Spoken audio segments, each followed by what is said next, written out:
Naik kuda. Kuda yang mana Tuhan senangi? Kuda yang putih di dalam kandang. Janda yang mana Tuhan senangi? Janda yang putih berambut panjang.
Tanam selasih di kota Solo, selasih diminum di Taman Mini. Terima kasih kepada Bapak Haji Muhammad Yostomo telah mengundang pada acara ini. Pergi tamasa ke kota raja, jangan lupa beli pepaya. Kami bangga pada Bapak Ibu semua selalu bekerja untuk agama, bangsa, dan negara. Pohon beringin lebat daunnya, buah mangga manis rasanya. Kalau ingin Indonesia jaya, jaga persatuan dan kesatuan bangsa. Sudah berapa pantunnya? 3. Pohon kelapa daunnya lebat, parang ditunggu ambil buahnya. Sudah 3 pantunku buat, sekarang menunggu mana hadiahnya. Ini Al-Banjarnya memang orang Banjar. Oh, numpang nama aja. Soalnya ada pantun bahasa Banjar. Nanti terjemahkan dari Kalimantan Selatan. Burung pipit lainlah punai, burung punai di atas kumpai. Bila baduit bini beranai, kedada duit bini bemamai. Orang Banjar ngerti. Nanti Pak Yono terjemahkan sama Pak Martin apa artinya. Tapi ada pantun buat Pak Yono. Boleh saya bacakan Pak? Tidak ada ibu kan? Aman. Naik kuda. Kuda yang mana Tuhan senangi? Kuda yang putih di dalam kandang. Janda yang mana Tuhan senangi? Janda yang putih berambut panjang. Ada pantun buat Pak Camat. Boleh dibacakan Pak? Boleh. Ada ibu? Tidak ada. Naik sepeda mati lampunya, jalan terus lambat sampainya. Ada janda mati lakinya, mau dilamar banyak anaknya.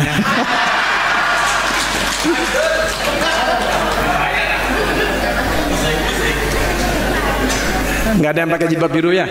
Alhamdulillah. Ada gadis berjilbab biru, jilbab dibeli di pasar Minggu.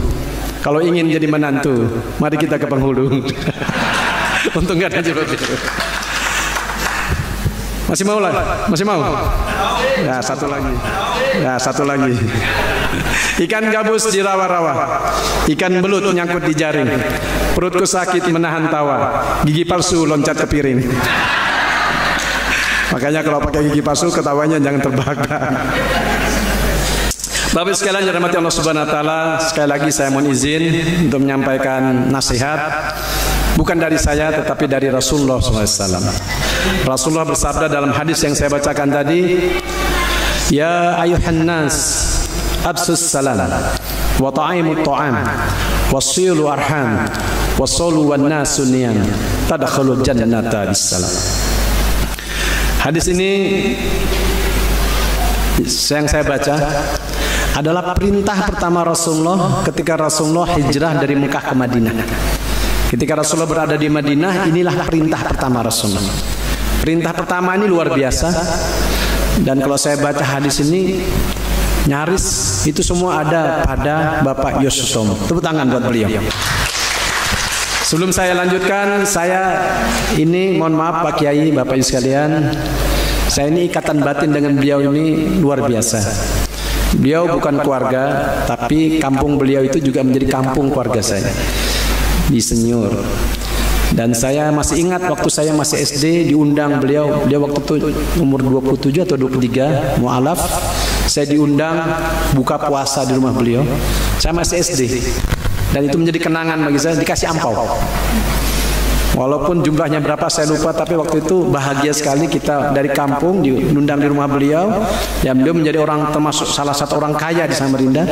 Semua yang hadir kasih ampau, mau tua muda laki perempuan. Lama tidak ketemu karena saya 10 tahun kuliah di Makassar, balik lagi dan beliau kenal baik dengan paman saya. Suatu ketika ada perayaan Imlek, karena saya bisa nyanyi lagu Mandarin, saya disuruh nyanyi, saya dikasih ampau kedua untuk beliau setelah 30 tahun lebih. Tapi karena beliau yang memberi ampau pada saat perayaan Imlek, yang lain mau tidak mau ikut memberi ampau juga. Nah, itulah, dan beliau dalam beberapa ungkapan mengatakan saya itu sebagai anak batin, ketemu. Bukan anak kandung tapi anak batin. Dan ini oleh karena itu saya diminta untuk hadir kesempatan ini bukan apa-apa, karena keinginan beliau mestinya ini sebelum Ramadan, apa namanya ini, Majlis Taklim yang ke-17 batal. Dan saya sama dengan Pak Kiai juga sudah sering diundang beliau di Forum Silaturahmi Husnul Khotimah di Samarinda, di Balikpapan, dan diberikan. Alhamdulillah. Dan ini sebuah keberkahan bagi kita. Rasa-rasanya cuma satu-satunya pemilik hotel yang mengadakan pengajian rutin di tiap hotelnya. Tepuk tangan buat Pak Istom. Bapak sekalian, kembali ke hadis tadi, Rasulullah mengatakan, ya ayuhan nas, wahai manusia. Yang pertama kata Rasulullah, absus salam, tebarkanlah salam. Wa ta'imut ta'am, berilah makan. Wasilu arham, sambunglah silaturahim. Wassalu wan nasu niyam, salat ketika orang lain tertidur. Kalau melaksanakan 4 ini kata Rasulullah, tadkhulul jannata bisalam, masuk ke dalam surga bisalam. Oleh karena itu Bapak sekalian, sebelum saya lanjutkan, saya mau tes dulu. Ibu-ibu paling belakang dengar suara saya. Dengar, angkat tangan kalau dengar. Asik. Karena kalau salah dengar ini masalah Pak Yono. Saya pernah ceramah di Samarinda, mic-nya nggak bagus. Kalau ini bagus. Karena nggak bagus, saya sampaikan hadis yang di belakang salah dengar. Saya katakan Rasulullah bersabda, jika tidak memberatkan umatku, aku perintahkan, kata Rasulullah, bersiwak 5 kali sehari. Tapi karena mic-nya rusak, yang di belakang salah dengar. Mestinya 5 kali sehari, dia dengar 5 hari sekali. Pulang ke rumah dia lapor sama suaminya, bah, kata Ustadz tadi kita diperintahkan bersiwak 5 hari sekali. Akhirnya giginya bukan kuning lagi, hijau kebiru-biruan. Bukan lumut lagi yang tumbuh, tapi pohon beringin yang tumbuh. Alhamdulillah Bu, jelas Bu ya? Alhamdulillah. Yang kedua, sebelum saya lanjutkan, ibu-ibu kalau saya ceramah jangan pulang duluan. Di Samarinda seberang ada perayaan Maulid, mantang-mantang sudah dapat nasi kotak 3 bungkus, emak-emak pulang duluan. 3 hari kemudian pengumuman di masjid itu, inna lillahi wa inna ilaihi raji'un. Tapi yang pulang dengan meninggal beda. Sekalian, ini canda saja. Rasulullah mengatakan absus salam, tebarkanlah salam. Perintah pertama ini, dan yang menarik hadis itu bunyinya ya ayuhan nas. Kata para ahli bahasa ini berarti berlaku universal. Berlaku universal maksudnya dilaksanakan muslim atau non muslim. Kalau dia laksanakan muslim, dia berlaku untuk tidak hanya muslim, tetapi yang lain. Perintahnya absus salam. Kalau kita membaca hadis ini secara harfiah, kita mungkin memahami sekedar kalau ketemu ucapkan assalamualaikum. Tetapi kalau kita memahami lebih jauh makna absus salam, assalam fi lugatil Arabiyah, nanti Ustaz Kiai lebih tahu. Salam dalam bahasa Arab itu kan artinya kedamaian, ketentraman, ketenangan, kebersihan, keselamatan, doa. Berarti perintah Rasulullah absus salam itu adalah menebarkan kedamaian.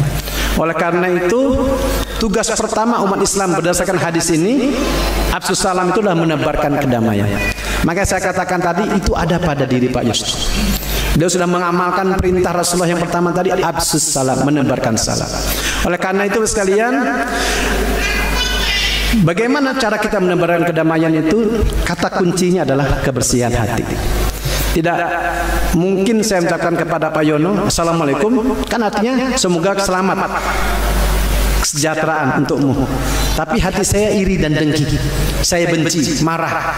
Maka ucapan itu hanya sampai di lisan saja, tidak lahir dari hati yang dalam. Oleh karena itu, untuk mewujudkan perintah Rasulullah SAW itu, yang pertama yang kita lakukan adalah menata hati kita menjadi hati yang bersih.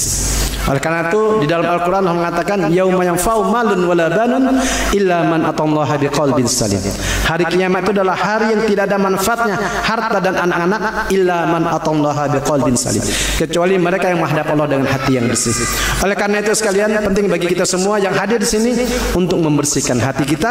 Siapapun yang kita temui, suku apapun, agama apapun, apapun jabatannya, apapun kedudukannya, kita harus menebarkan salam. Nah, menebarkan salam pertama adalah kebersihan hati. Oleh karena itu sekalian, izinkan saya menyampaikan sebuah kisah tentang pentingnya kebersihan hati ini. Suatu ketika Rasulullah SAW sedang duduk-duduk di Masjid Nabawi di Madinah. Tiba-tiba Rasulullah mengatakan, sayati rajulun min ahli jannah, akan lewat seorang pemuda calon penghuni surga. Tentu sahabat yang sedang duduk ini kiri kanan muka belakang siapa yang disebut? Kenapa? Karena kalau disebut itu sesuatu yang langka. Perlu Bapak ketahui, ketika Rasulullah wafat, Rasulullah meninggalkan 100.000 umat Islam. Dari 100.000 umat Islam itu yang secara definitif yang namanya disebut masuk surga, kalau dihitung-hitung itu mungkin tidak sampai 2.000. Yang jelas-jelas semua masuk surga 313 orang yang ikut dalam perang Badar, atau disebut dengan Ahlul Badar. Atau sahabat utama Abu Bakar As-Siddiq, Umar bin Khattab, Utsman bin Affan, Ali bin Abi Thalib, Bilal bin Rabah, Ibnu Mas'ud, yang pernah disebut Rasulullah. Tapi ketika hari itu Rasulullah menyebut orang yang tidak terkenal. Kenapa? Setelah Rasulullah mengatakan sayati rajulun min ahli jannah, tiba-tiba seorang Arab Badui yang tidak terkenal dan bukan Ahlul Badar, maksudnya tidak ikut perang Badar, lewat. Sholatnya pun masbuk, ketinggalan sholat asar. Tapi Rasulullah mengatakan pemuda ini calon penghuni surga. Yang menarik, esok hari Rasulullah mengatakan dengan kalimat yang sama, sayati rajulun min ahli jannah, akan lewat seorang pemuda calon penghuni surga. Hari kedua orangnya sama. Hari ketiga Rasulullah mengucapkan kalimat yang sama, sayati rajulun min ahli jannah. Hari ketiga pemuda yang sama. Apa artinya? Pemuda ini disebut Rasulullah sebagai calon penghuni surga 3 hari berturut-turut. Membuat seorang sahabat Rasulullah yang bernama Abdullah bin Amr bin As, Abdullah anak Amr bin As, merasa ingin tahu apa yang menyebabkan beliau disebut sebagai calon penghuni surga. Akhirnya Abdullah bin Amr bin As ini pura-pura menginap di rumahnya, di Prigen. Pura-pura menginap, ingin tahu kira-kira amalannya apa. Malam pertama dia tunggu, dia pikir bacaan Quran, mungkin ini orang baca Quran sepanjang malam. Malam pertama tidak. Ditunggu lagi malam kedua, dia pikir mungkin zikir wiridnya, istighosahnya dari Isya sampai subuh. Enggak juga. Dia tunggu lagi malam ketiga, dia pikir sholat malam yang sepanjang malam. Tidak juga. 3 malam berturut-turut dia tinggal di rumahnya si fulan tadi, dan dia tidak menemukan amalan yang khas dari pemuda ini. Dia bertanya-tanya. Padahal Rasulullah menyebut 3 hari berturut-turut, dan itu tidak. Kalau Rasul mengatakan itu berarti dari Allah Subhanahu Wa Taala. Tapi karena jatah bertamu sudah habis, nah ini ibu-ibu, bu, kata Rasulullah kalau bertamu jangan lewat 3 hari. Itu bukan halal haram tapi anjuran. Kenapa? Karena kalau kita ke rumah saudara kita, kalau di Prigen, kalau di hotel ini tidak apa-apa. Kalau di rumah saudara kita yang pekerjaannya P7, mau tahu nggak pekerjaan P7? Pergi pagi pulang petang, penghasilan pas-pasan. Rumahnya RSSSSS, rumah sangat sempit, selonjor pun sakit, santai-santai pun susah. Kamarnya double L, lu lagi, kamarnya cuma 1. Datang kita rombongan, mohon maaf misalkan dari Kalimantan, bawa anak 5, suami istri 7, datang ke rumah di situ, menyusahkan keluarga kita. Emaknya yang biasa pakai daster karena ada tamu berjilbab 24 jam. Turun berat badan 10 kilo. Bapaknya biasa pakai singlatan rumah karena tamu datang pakai jas setiap hari. Hari pertama kambing dipotong, hari kedua ayam, hari ketiga ikan bakar, hari keempat tinggal ikan asin. Itu Rasulullah mengajarkan kalau bertamu jangan lewat 3 hari. Tapi sebaliknya, itulah hebatnya ajaran Islam. Tuan rumah diperintahkan Rasulullah, "Man kana yu'minu billahi wal yawmil akhir falyukrim dhaifah." Barang siapa yang beriman kepada Allah dan hari akhir, muliakan tamu. Nah, ini menarik. Tamu tahu diri, tuan rumah menghormati tamu. Walaupun tamunya ini nggak karuan, dia tetap harus dihormati. Nah, saya mau tanya dulu Bapak sekalian, saya ini tamu atau tuan rumah? Tamu. Sudah 1 jam belum ada kopi susu. Enggak, canda aja Pak. Nah, itu aturan mainnya. Tuan rumah menghormati tamu, tamu tahu diri. Nah, kembali ke kisah tadi. Abdullah bin Amr bin Asnik karena sudah 3 malam nginap dan jatah bertamu sudah selesai, dia pulang. Tapi sebelum pulang dia tanya kepada si fulan tadi, yang Arab Badui tadi, "Saya mau tahu, mau tanya," katanya, "Rasulullah menyebut kamu calon penghuni surga 3 hari berturut-turut. Apa rahasianya? Apa amalannya?" Kata pemuda tadi, "Kamu kan lihat 3 hari 3 malam ya, beginilah keadaan saya." Tambah bingung ini Abdullah. Apa rahasianya? "Bu, mau tahu rasanya, Bu?" Setelah ikan berikut ini. Pulanglah, nggak ada katanya. Pulang, kira-kira beberapa meter dipanggil oleh si. "Sebentar," katanya. "Mungkin ini," katanya, "yang membuat saya disebut Rasulullah sebagai calon penghuni surga." "Apa?" katanya. Dengan penuh antusias dan penasaran dia tanya.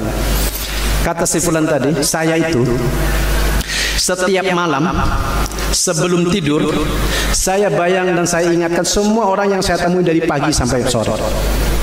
Saya ingat satu persatu dan saya hilangkan perasaan iri, perasaan benci, perasaan dengki, perasaan marah kepada semua orang yang saya temui.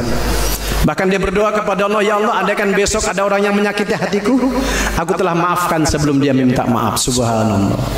Inilah yang membuat dia dinyatakan oleh Rasulullah sebagai pemuda calon penghuni surga. Apa yang dimilikinya?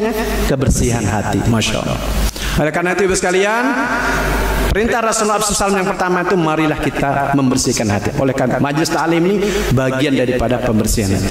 Kenapa? Kalau tidak, nanti ada ibu-ibu, bukan di sini, di Kalimantan Timur, yang penyakitnya itu Pak Martin, penyakitnya SMS. Tahu apa penyakit SMS?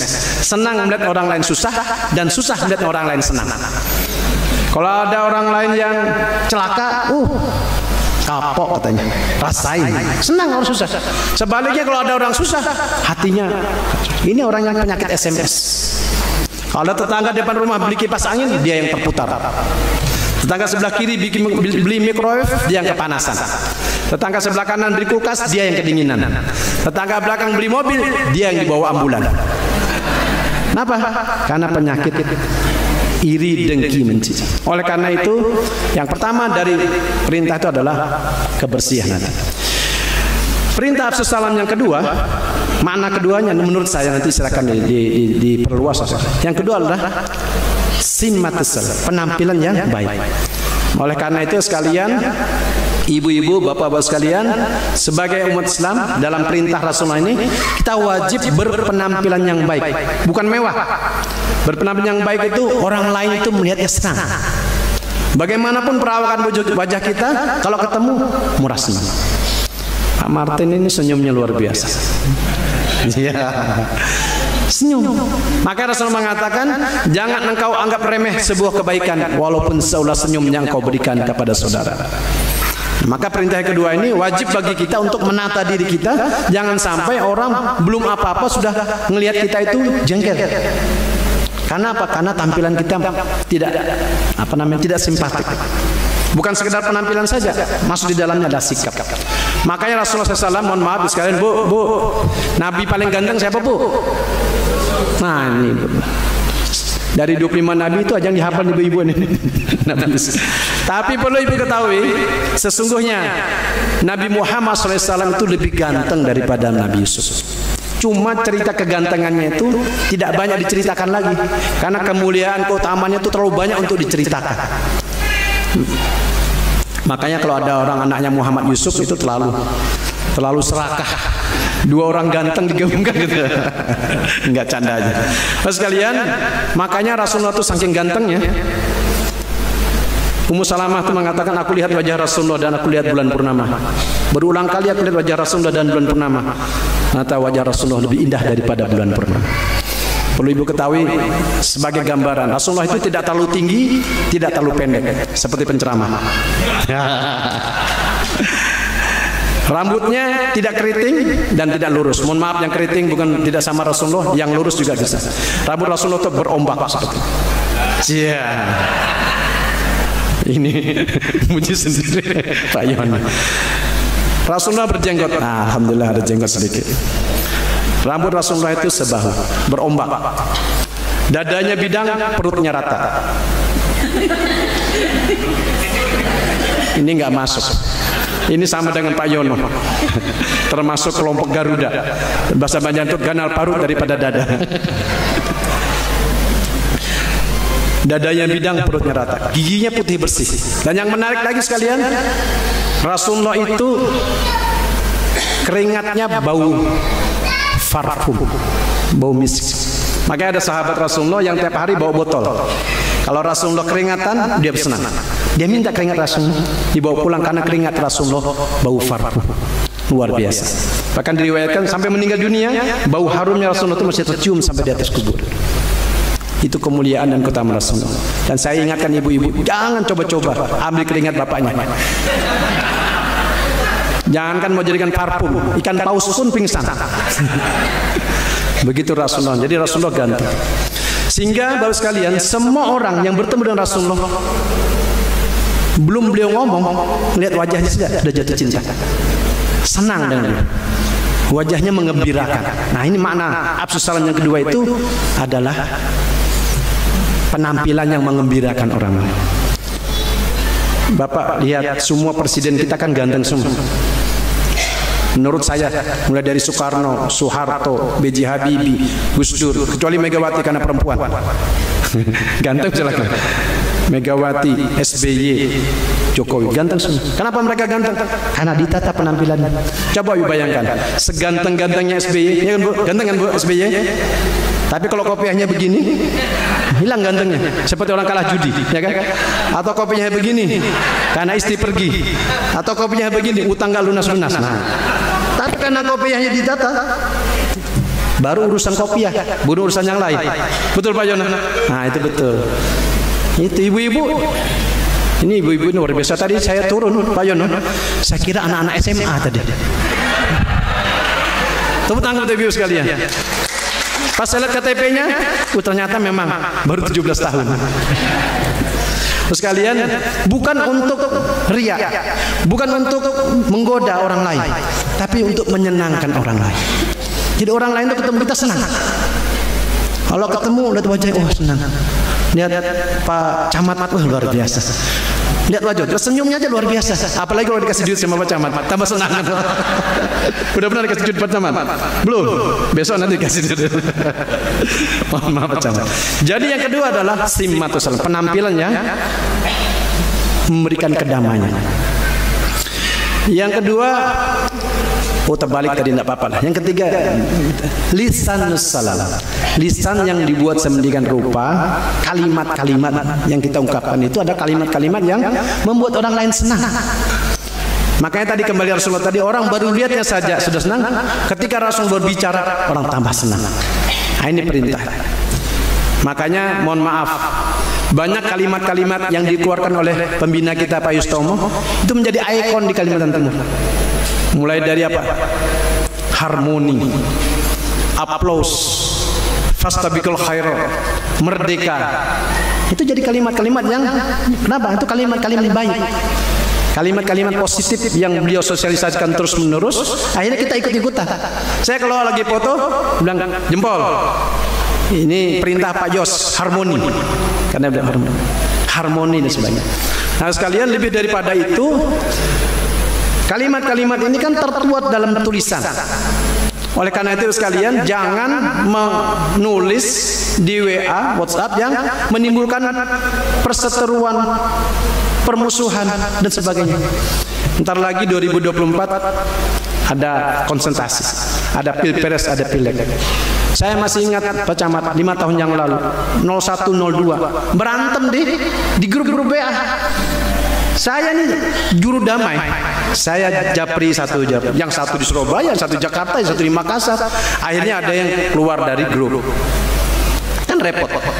Hanya gara-gara memposting dukungan-dukungannya. Sekarang udah mulai. Nggak tahu benar atau salah udah. Saya katakan bukan kamu juga yang jadi presiden. Boleh. Dukungan itu hak kita, tapi jangan ketika memposting itu menjelek-jelekkan orang. Makanya perhatian sekalian. Saya kalau memposting, kalau keluarga saya tegur. Kalau memposting hal-hal yang menimbulkan permusuhan, jangan posting. Meribut, bikin ribut. Akhirnya sama tetangga karena berbeda pilihan berkelahi. Siapapun yang akan kita pilih, siapapun yang kita dukung, biarlah masyarakat menilai. Ini saya ingatkan sekalian untuk kita. Oleh karena itu perintah Rasulullah SAW itu menebarkan kedamaian. Jadi yang pertama tadi hati yang salam, yang kedua lisan yang salam, yang ketiga penampilan yang salam. Perintah Rasulullah yang kedua, ini kalau waktunya habis tolong diingatkan ya. Saya tuh nggak berani panjang-panjang ceramah karena guru saya mengingatkan Pak Hadi kalau ceramah pidato sambutan jangan panjang-panjang. Kenapa? Amplopnya sudah dilem. Panjang pendek sama isinya. Mas sekalian, yang kedua Rasulullah mengatakan wa ta'imut ta'am, memberi makan. Memberi makan itu makna yang mendalam itu adalah kepedulian. Makna harfiahnya memberi makan. Jadi Bapak sekalian, saya ini rasanya nggak terhitung ditraktir makan sama Pak Yustomo ini. Baik di rumah beliau, baik di hotel, baik yang beliau kirim kepada saya. Bukan karena saya, mohon maaf Pak, bukan karena saya wagub, belum jadi wagub saya sudah. Jadi itu jadi doa. Dan di antara amal yang paling baik itu adalah memberi makan. Oleh karena itu sekalian, berapapun penghasilan kita, belajarlah kita memberi makan. Nah, kalau secara harfiah memberi makan, tetapi secara maknawi, secara lebih literal, lebih mendalam daripada memberi makan itu menurut hemat saya, kalau lebih kurangi, kalau kurang silakan tambah, adalah kepedulian. Peduli pada orang lain. Maka Rasulullah mengatakan barang siapa yang selalu menyiapkan dirinya untuk membantu orang lain, maka Allah SWT akan selalu menyiapkan dirinya untuk membantu engkau. Nah, oleh karena itu sekalian, terkait dengan kepedulian itu diperlukan 3 hal. Yang pertama adalah sensitivitas. Oleh karena itu sekalian, silahkan cek diri kita masing-masing. Kalau ada orang susah terus kita merasa iba, itu berarti ada iman di dada kita. Kalau ada orang susah, ada kesulitan, kita merasa iba, itu berarti. Dan itu yang ada pada Pak Yustomo. Rasa-rasanya dari beliau sukses sampai sekarang, ribuan orang yang beliau bantu, yang yatim piatu, yang termasuk kakak ipar saya. Kakak ipar saya itu kuliah di Brawijaya, itu dapat beasiswa dari beliau tahun 79. Kakak sudah meninggal, kakak ipar di beasiswa sama beliau. Itu tidak hanya satu, ribuan orang. Nah, orang yang bisa seperti itu kalau ada kepedulian dan mata. Oleh karena itu sekalian, Rasulullah mengajarkan kepada kita untuk 2 hal. Pertama, sering-sering ke kuburan. Yang kedua, sering-sering menjenguk orang sakit. Kenapa? Kalau kita ke kuburan dan menjenguk orang sakit itu kita merasa suatu saat kita akan meninggal dunia. Yang kedua, suatu saat kita akan sakit, maka muncul sensitivitas. Kalau ada orang yang susah di televisi kita lihat, terus kemudian Bapak Ibu sekalian tidak menangis, tidak iba, itu apa namanya? Dipertanyakan keimanan. Walaupun saya nggak setuju itu, yang tayangan-tayangan televisi yang mengetes-ngetes. Kenapa? Yang berhak menguji itu bukan manusia, bukan televisi, Allah Subhanahu wa taala, Tuhan yang Maha Esa. Saya sering itu Pak Camat nonton, orang lagi makan, ada orang pura-pura sakit, pura-pura gitu kan. Yang lagi makan ini kan kita nggak tahu kesibukannya. Mungkin dia sopir yang sedang ditunggu majikan kan, atau pegawai yang waktu makannya sisa 5 menit sehingga dia tidak bisa mengheran. Seakan-akan di tayangan televisi, oh ini tidak peduli, belum tentu. Makanya tayangan-tayangan seperti itu saya kurang setuju. Kenapa? Karena tidak berhak dia menguji manusia. Kalaupun ada yang baik, alhamdulillah itu suatu kesyukuran. Tapi yang tidak menolong itu bukan berarti tidak baik. Kenapa? Karena situasinya belum tentu. Nah, makanya yang berhak menguji itu Allah SWT. Oleh karena itu yang paling penting sekalian bagi kita adalah yang pertama sensitivitas. Tetapi sekalian, sekedar sensitivitas tidak cukup. Maka diperlukan yang kedua yang disebut dengan kapasitas. Oleh karena itu kita hanya bisa membantu orang lain kalau kita memiliki kapasitas. Faqirus syai' la yuti. Orang yang tidak memiliki sesuatu tidak akan bisa memberi. Oleh karena itu wajib bagi kita semua bangsa Indonesia yang umat Islam wajib meningkatkan kapasitas dirinya supaya dia bisa membantu orang lain. Apa yang kita tingkatkan? Bisa kapasitas dalam bentuk harta seperti yang dimiliki oleh, atau kapasitas ilmu pengetahuan, kapasitas organisasi, kapasitas kepemimpinan, kapasitas ilmu pengetahuan, kapasitas keterampilan yang bisa dibagikan kepada orang lain. Oleh karena itu sekalian, yang perlu kita sadari dalam hidup ini selalu saja ada hal yang kurang dalam diri kita. Saya punya tetangga dulu, Pak Camat. Kalau dari segi pendidikan luar biasa lah. Dari Departemen Keuangan sudah bekerja punya rumah. Saya lewat rumahnya. Saya masih kuliah. Bang, kok nggak masuk kantor? Membaikin sumbu kompor. Ibu masih ingat, Bu? Sumbu kompor dulu masih ingat? Kompor yang pakai sumbu? Ada berapa sumbunya? 18, ada berapa? Ini ngetes saja, berarti umur kita mirip. Ini yang mudah-mudahan nggak tahu. Baikin sumbu kompor Pak Camat, nggak, kalau ditarik begitu kan susah. Saya beritahu caranya, dililit tali rapia, ditarik ke atas. 5 menit selesai. Di rapia itu di atas. Seminggu kemudian datang lagi ke rumah, ngetok pintu malam-malam. Skringnya putus. Masih ingat skring yang dulu? Yang bundar, kalau putus diapakan? Sambung kawat. Betul Bapak. Sambung kawat. Saya ajarin lagi sambung kawat. Itu apa artinya? Ilmu pengetahuan. Kalau kita punya ilmu, kita bisa menolong orang lain. Makanya sekalian, semakin banyak ilmu yang kita miliki, semakin banyak keterampilan yang kita miliki, semakin banyak pengetahuan yang kita miliki, semakin banyak harta yang kita miliki, bermanfaat bagaimana? Tapi niatnya untuk memberi manfaat. Banyak orang yang mengumpulkan harta tapi niatnya untuk tidak memberi manfaat. Maka yang kedua adalah meningkatkan kapasitas. Tetapi ya sekalian, setinggi-tingginya kapasitas yang kita miliki, kita masih punya kekurangan.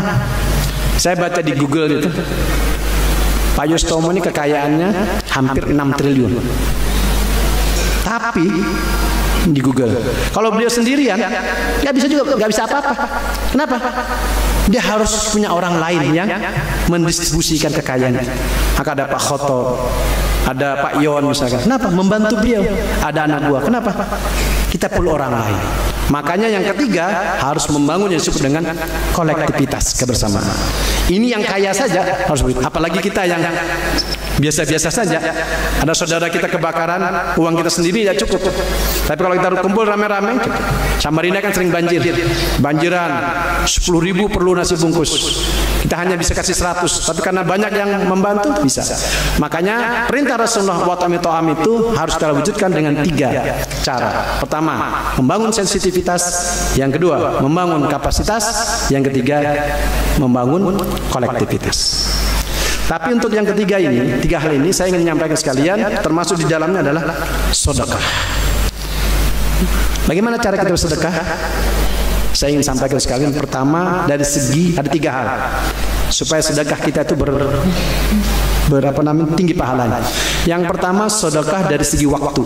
Rasulullah mengatakan, barang siapa yang bersedekah di pagi hari ditolak bala dari pagi sampai sore, dan barang siapa yang bersedekah sore hari ditolak bala sampai pagi hari. Apa maknanya? Kita diminta bersedekah setiap hari. Oleh karena itu sekalian, bersedekahlah setiap hari sesuai dengan kemampuan.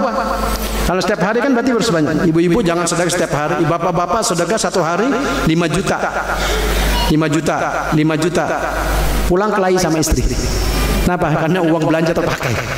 Nah, karena belanja sedekah setiap hari itu yang sederhana saja. Tukang parkir harusnya dibayar 2.000, kita bayar 5.000.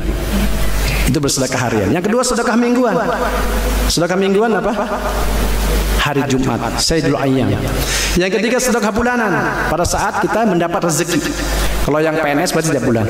Yang keempat, sedekah tahunan pada saat Ramadan atau pada saat nanti Idul Adha. Bapak Ibu sekalian, mohon maaf yang belum pernah berkorban, bercita-citalah minimal sekali seumur hidup berkorban walaupun seekor kambing. Bercita-cita. Soal kapan? Karena kalau ibunda cita-citakan tidak tahu. Kenapa? Karena orang yang berkorban itu dikata takarub, dia akan dekat dengan Allah SWT. Apa maknanya? Kalau kita dekat dengan Allah SWT, apapun yang kita minta mudah diberikan oleh Allah SWT. Ini dari segi waktu. Yang kedua, dari segi kualitas. Dari segi kualitas itu, setiap kita nilai sedekah kita berbeda-beda kualitasnya. Mohon maaf, ini ambil contoh saja. Pak Yono ini, mohon maaf, pinjam namanya Pak Yono ya. Penghasilan beliau 1 bulan 5M. 5 kali minjam. Contoh saja.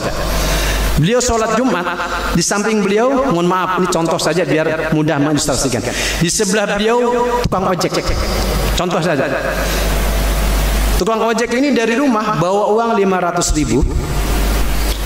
Di perjalanan sudah dikalkulasi 100.000 untuk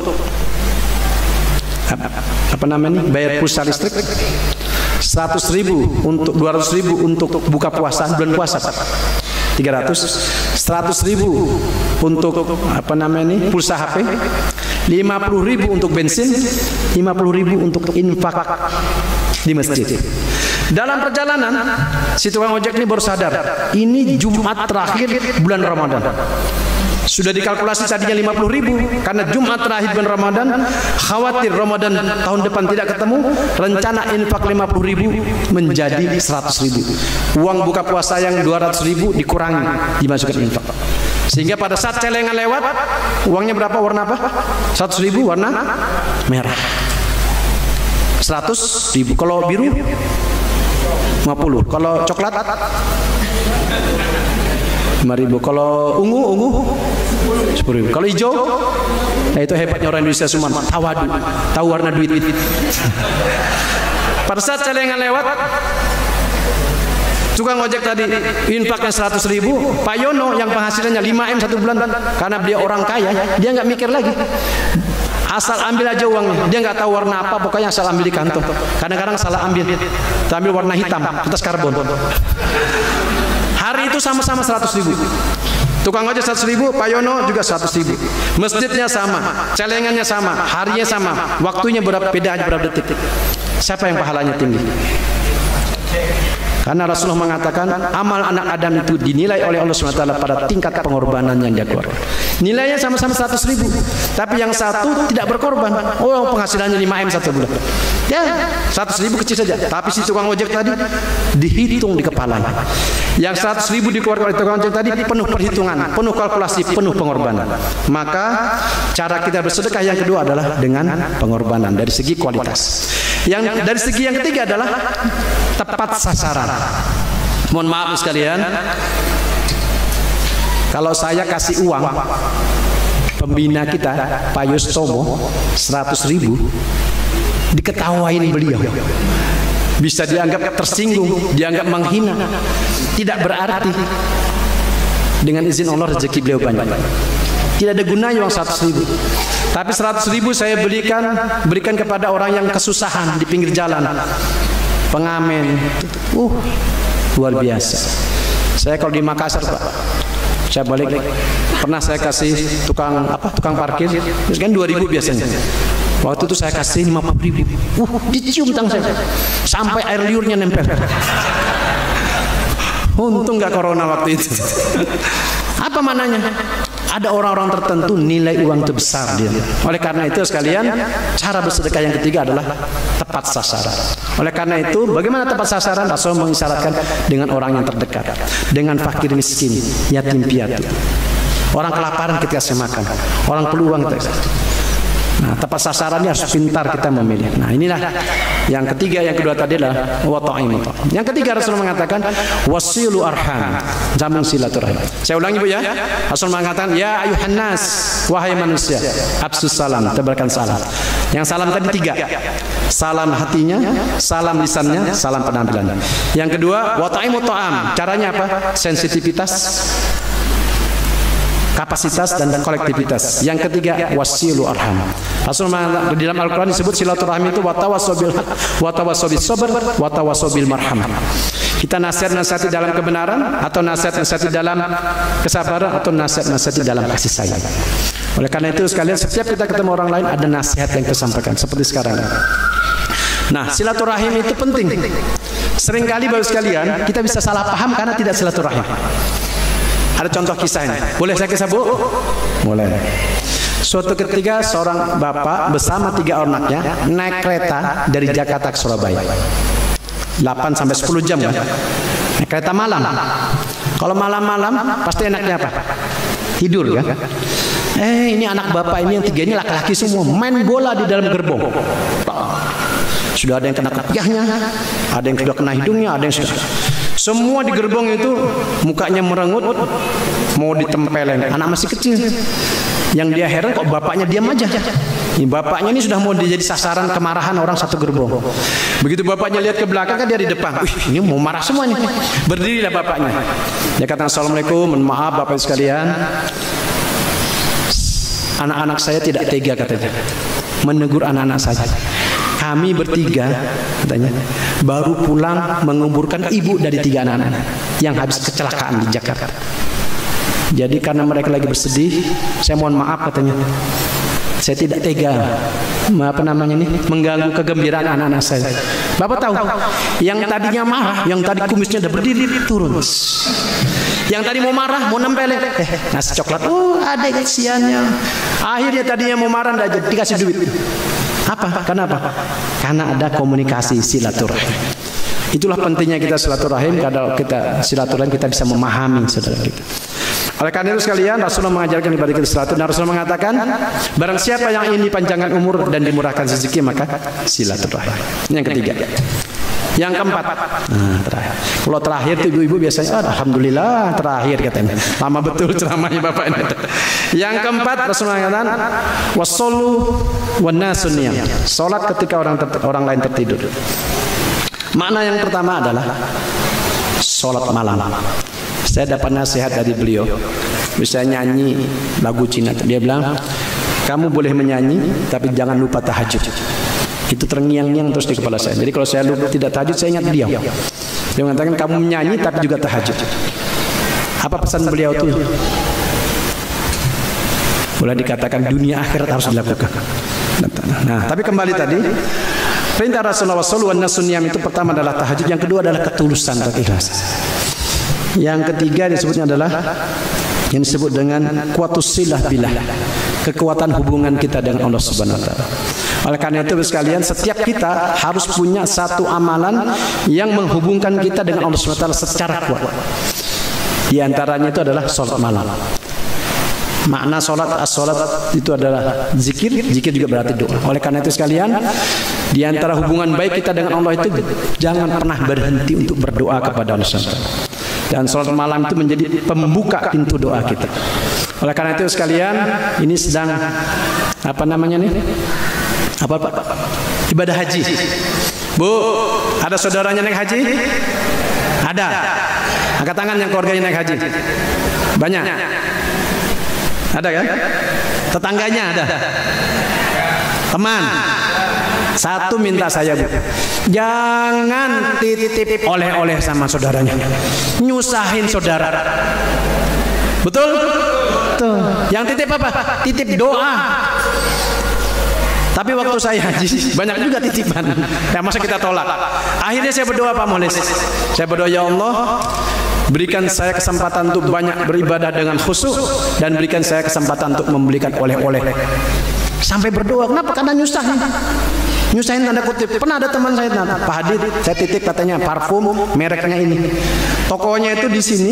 Nanti bapak belok kiri, belok kanan, nanti ujung. Nyari tokonya aja setengah mati.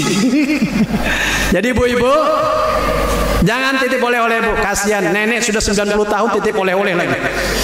Sesat nenek ibu, neneknya sesat gara-gara nyari oleh-oleh. Makanya sekalian, Umar bin Khattab pernah lapor kepada Rasulullah. Lapor mau apa? Mau umroh. Apa kata Rasulullah? La tansa li du'aik. Jangan lupa doakan kan. Coba Bapak Ibu perhatikan dialog ini. Rasulullah SAW nitip doa kepada Umar bin Khattab. Kalau bicara kedudukan, kemuliaan, keutamaan, kedekatan dengan Allah, perlu nggak? Nggak perlu sebenarnya. Orang Rasulullah minta apa saja diberi. Minta Jibril datang, dalam hitungan detik Jibril datang. Kenapa? Rasulullah mengajarkan kepada kita, kalau ada saudara kita ke tanah suci, haji atau umroh, titip doa. Karena di tanah suci itu doa itu makbul luar biasa. Bapak sekalian, saya bukan orang baik. Kalau ibu tahu, kalau kejahatan saya diputar di video ini, saya pulang duluan. Kita semua tidak ada yang baik ya. Kalau ada kejahatan Bapak diputar di video sini, bubar semuanya. Kenapa? Karena kita bukan makhluk yang sempurna. Tapi di tengah ketidaksempurnaan ini, saya merasa bersyukur kepada Allah. Tahun 2006 saya ke Tanah Suci. Belum ada WA waktu itu, Pak Kiai, SMS. Supaya tidak repot lihat SMS, saya kan dari macam-macam. Saya salin di kertas. Saya baca di Raudhah, saya baca di Multazam, saya baca di Arafah. Setahun 2 tahun saya buka, saya centang satu persatu. Rasa-rasanya semua dikabulkan Allah Subhanahu wa taala. Masya Allah. Kenapa? Karena doa di tanah suci. Bukan karena saya orang yang baik, tapi karena tanah suci. Ini ekstrim. Yang kedua yang ekstrim tahun 2020. Anak saya itu yang perempuan, yang cewek nikah. Itu minta kepada saya menikah umur 25. Waktu itu umur 24. Terus tanah suci saya berdoa di depan Ka'bah, ya Allah, berikan anak mantu saya, berikan anak saya cewek ini menantu yang soleh, kalimatnya saya bertanggung jawab. Kenapa waktu itu Pak Yono saya nyebut yang bisa bahasa Arab, bahasa Inggris dan S2. Bukan soal gelar titel, tapi gelar masalah keilmuan. Maksudnya saya ingin menantu yang berilmu. Ini anak saya ini, mohon maaf, bukan orang yang cantik, biasa saja. Cuma udah berkali-kali orang minta. Istri saya belum selesai.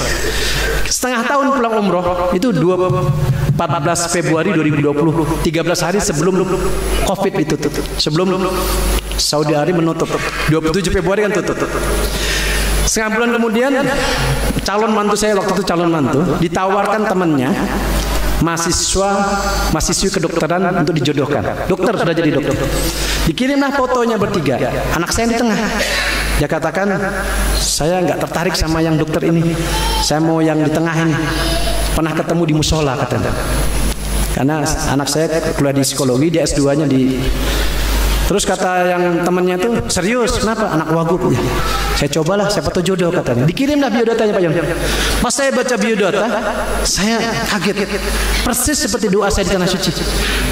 Bisa bahasa Arab karena 3 tahun di Gontor, bisa bahasa Inggris karena 1 tahun di Kediri, Pare Kediri. Kemudian S2-nya di Fisipol dan Ekonomi, dua-duanya lulus cum laude. Masya Allah, kok persis dengan doa saya. Kalau begitu, istri cek di sosial medianya. Kalau anak-anak yang lebay kan, postingannya itu kan nggak jelas. Dibaca sama istri, postingannya dewasa, foto yang dikirim maupun tulisannya. Oh, kalau begitu saya bilang, saya cek alamatnya, jangan sampai alamat palsu seperti Ayu Ting Ting. Saya lihat di alamat itu gang Keramat, Sungai Kapi. Saya sama staf mobil, saya parkir di mobil, lanjut pakai motor karena mobil gak bisa tapi sempit. Saya foto, saya katakan sama istri, karena rumahnya sederhana kita terima. Kalau anak orang yang berada khawatir mentang-mentang anak orang kaya terus anak kita tidak bertanggung jawab. Kemudian sama Pak Masko Sarimian di interview, udah langsung menikah. Apa yang saya ceritakan tadi betapa luar biasanya doa. Oleh karena itu sekalian, terkait yang terakhir ini, saya ingatkan sekalian, banyak teman-teman saya Pak Yono salah baca doa. Masuk WC baca doa tidur. 3 jam tidak keluar-keluar, tertidur dalam WC ya, kan salah baca doa. Termasuk ibu-ibu di sini, ibu-ibu kalau pengajian jangan baca doa tidur. Dadah. Coba lihat kiri kanannya. Kalau ada yang tertidur berarti salah baca doa. Harusnya baca doa makan supaya makanannya keluar. Nah, ini terakhir tentang doa. Tadi waktunya sampai jam 12 kan? Masih ada 10 menit. Tapi nggak sampai 10 menit, 5 menit. Terakhir tentang doa ini. Ada seorang pemuda di Basrah, di Irak. Mau nikah, dia cari. Ketemu anak ulama, Khodi. Tapi Allah anak ulama ini mohon maaf 3 anaknya gadis, wajahnya nggak jelas semua. Ujar orang Banjar tuh kedara potongan. mau dikasih angka 6 ketinggian, angka 5 kerendahan. Tapi pemuda ini punya pikiran lain. Dia ingin menikahi anak ulama ini supaya dia punya kesempatan banyak belajar dengan ulama itu. Akhirnya nikah. Wajahnya nggak jelas, karena nggak jelas itu nggak dapat jodoh-jodoh. Setelah menikah, yang luar biasa, istrinya ini membawa sebaskom emas kepada suaminya, dan dikatakan, bang, silakan abang menikah lagi, pakai emas ini sebagai biaya pernikahan. Syaratnya satu, jangan ceraikan saya sebagai seorang istri. Luar biasa. Bu, dengar bu, bu, dengar tadi, dengar yang saya omongin tadi, dengar. Cari di Google, tidak ada lagi istri seperti itu. Dia suruh suaminya menikah dan diberi biaya pernikahan. Luar biasa. Tapi yang lebih luar biasa suaminya. Kalau suami-suami sekarang belum disuruh nyari duluan. Suaminya apa katanya Pak Camat? Saya tidak akan menceraikan, saya tidak akan nikah lagi karena saya sudah bahagia dari. Wah, ini luar biasa. Karena Pak Yono, saya 2 bulan lalu ke dokter mata. Saya ini plus 2,5. Jadi saya nggak suka pakai ganda. Pakai kata dokternya gampang. Pakai softland, saya pakai softland. Tapi dokternya salah resep. Mestinya resepnya itu untuk plus 2,5. Ternyata resep saya itu bisa melihat status bapak ibu sekalian. Jadi mohon maaf, bapak-bapak tidak perlu angkat tangan. Kalau di atas kepalanya itu ada cahaya warna merah, bukan kopiahnya merah, cahaya. Itu berarti sudah menikah. Kalau warna hijau, itu berarti masih bujang. Sedikit aja nih yang warna hijau. Cuman saya bisa lihat Pak Yono. Kalau dia warna kuning, itu berarti janda atau duda. Gak usah angkat tangan. Saya udah lihat ini siapa. Cuma ada warna keempat Pak Yono. Kalau warna abu-abu, itu minta nikah lagi. Di ruangan ini dari tadi saya duduk, kayaknya ada 3 warna abu-abu. Tapi kata dokternya tidak boleh disampaikan di tempat umum. Hanya boleh disampaikan kepada orang yang dituakan. Ketua MUI yang kita tuakan di sini. Siapa 3 orang itu? Nanti kita sampaikan. Aman. Pas kalian, yang menarik dari kisah pemuda tadi, ketika istrinya hamil, dia berdoa agar dapat anak laki-laki yang soleh dan ganteng. Lahir anak pertama, laki-laki, gantengnya luar biasa, nggak ada mirip bapaknya, apalagi maknya yang nggak jelas. Hamil kedua dia berdoa lagi, dan dalam doanya itu dideskripsikannya matanya, hidungnya, kulitnya, wajahnya. Kira-kira perpaduan artis Hollywood, artis Bollywood, dan artis Korea. Habis ini. Lahir anak kedua, lebih ganteng lagi di anak pertama. Ketika anaknya udah bisa jalan, kan orang Arab pakai purda, pakai cadar, dan jarang orang tahu wajah istrinya. Jalanlah sang ayah bersama 2 anaknya. Semua orang yang bertemu mengatakan, luar biasa. Dari mana kamu dapat istri? Dia pikir istrinya cantik jelita, padahal apa?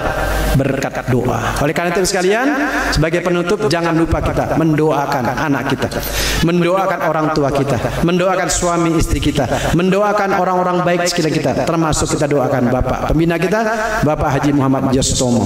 Mudah-mudahan kita semua yang hadir di sini mendapatkan rahmat dan berkah dari Allah Taala, diberikan kesehatan, murah rezeki. Hari ini kita dikumpulkan oleh Allah Taala di tempat ini. Semoga kelak kita dikumpulkan di surga Allah Taala bersama Rasulullah sallallahu alaihi wasallam. Hadallahu fikum ajmain wallahul muwaffiq ila aqwamit thoriq. Wassalamualaikum warahmatullahi wabarakatuh. Bangsa Indonesia, aku Pancasila, aku cinta Indonesia, merdeka, harmoni, Allahu Akbar.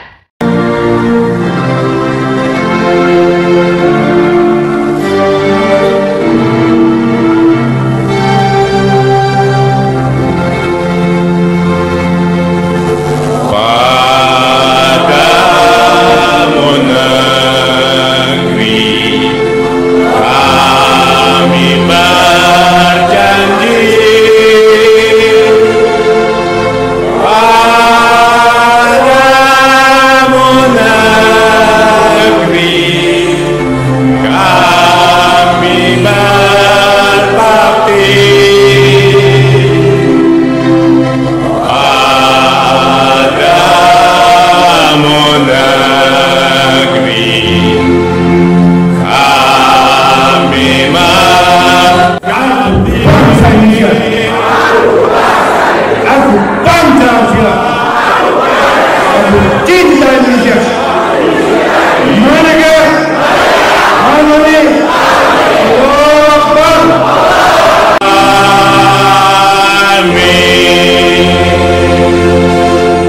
Terima kasih.